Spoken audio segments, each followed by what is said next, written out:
former FBI official Andrew McCabe memorialized his interactions with President Trump in contemporaneous memos, a person familiar with the case said, and they could become a key piece of evidence in Special Counsel Robert S. Mueller's probe.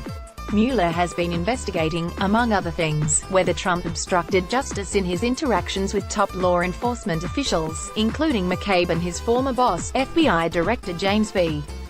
Comey. Comey also kept memos documenting his interactions with Trump, which Mueller already was reviewing. The memos could help bolster McCabe's credibility, insulating him from allegations that he misstated or misremembered his interactions with Trump. On Friday, McCabe was fired from the FBI about 26 hours before he was set to retire, over allegations from the Justice Department's Inspector General that he authorized the disclosure of information to a reporter about an ongoing criminal investigation, then misled investigators about it. McCabe disputes that he misled anyone or did anything wrong. McCabe had been the FBI's No. 2 official until earlier this year, when he stepped down after FBI Director Christopher A. Wray was briefed on the Inspector General's findings. He had remained an FBI employee until Friday when Attorney General Jeff Sessions, acting on a recommendation from the FBI's disciplinary office, fired him over the allegations. It was not immediately clear which interactions with Trump the memos detailed, or how specific they were. McCabe has now spoken publicly about a number of awkward conversations he claims to have had with the president.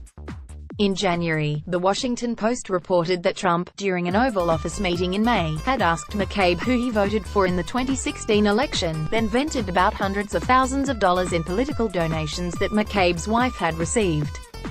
His wife, Jill McCabe, a Democrat, ran for a seat in the Virginia State Senate in 2015, and the donations came from a political action committee controlled by Terry McAuliffe, a close friend of Trump's opponent, Hillary Clinton.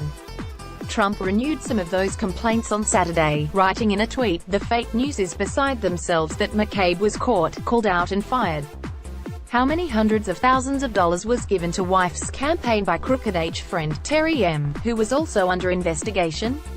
How many lies? How many leaks? Comey knew it all, and much more." Comey's lawyers declined to comment for this story. McCabe said Friday night Comey was aware of the interaction. He authorized 2 other FBI officials to speak with a reporter. Comey wrote on Twitter just minutes after the Trump's tweet, "Mr. President, the American people will hear my story very soon. And they can judge for themselves who is honorable and who is not." McCabe told CNN in an interview in advance of his firing that Trump was focused on his wife's campaign and alleged there were at least 4 times where Trump called it a mistake, or problem, or branded his wife a loser. McCabe said he told the president he himself had not voted in the 2016 election. Mueller has shown interest in McCabe's interactions with the president, though Comey's conversations might more squarely fit into a possible obstruction of justice case. Comey alleges the president asked him for a pledge of loyalty, and asked if he could let go an investigation into former National Security Advisor Michael Flynn. Flynn has since pleaded guilty to lying to the FBI as a part of Mueller's ongoing investigation.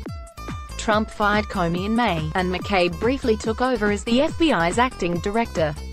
The president would later say in a television interview that he was thinking of this Russia thing with Trump when he decided to remove Comey. McCabe said Friday that his own firing was part of this administration's ongoing war on the FBI and the efforts of the special counsel investigation, which continue to this day. The move will likely cost McCabe significant retirement benefits, because he could not retire Sunday, when he turns 50.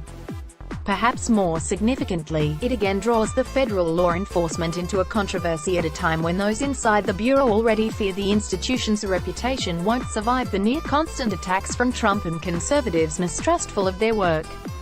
Wray, the current FBI director, has been trying to restore morale at the FBI by quietly installing his own people in top management positions and, though it has proven impossible, trying to stay out of the news. "Certainly the FBI is in the barrel, and they badly want to get out of it, the workforce does," said former FBI Assistant Director Ron Hosko. But headlines like this are not the way out. Several former federal law enforcement officials questioned the timing of McCabe's firing, as the president's lawyer seized on it to call for the shutting down of Mueller's probe. Former CIA Director John Brennan, who responded on Twitter to Trump, said, "When the full extent of your venality, moral turpitude, and political corruption becomes known, you will take your rightful place as a disgraced demagogue in the dustbin of history. You may